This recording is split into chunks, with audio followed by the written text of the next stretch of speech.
Aerial diorama. Ito, aerial diorama ng aking Ate Yana. Yan ang outcome. Yan siya lahat. Nag-drawing yan. Diba? Hindi mo na kailangan magpa-print. Dahil talented ang iyong anak.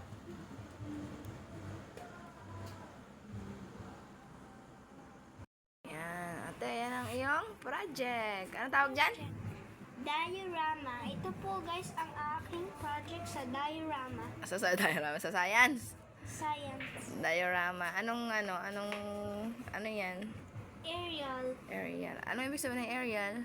Mga nalipad na Alipad. Sa air. animals. Ano ba mga example ng iba? Sa ibang group, ano? Sa group 1 ay terrestrial. Ano yung terrestrial? Nasa land. Sa land. Mga hayop sa land. Tapos, ano pa? Ang group 2 at 4 ay aquatic, mga nalangoy. Langoy. Patingin na. At ang group 3 ay aerial. Harap mo din eh. Yan. Dapat ikaw ay terrestrial o dahil puro dinosaur yung damit mo.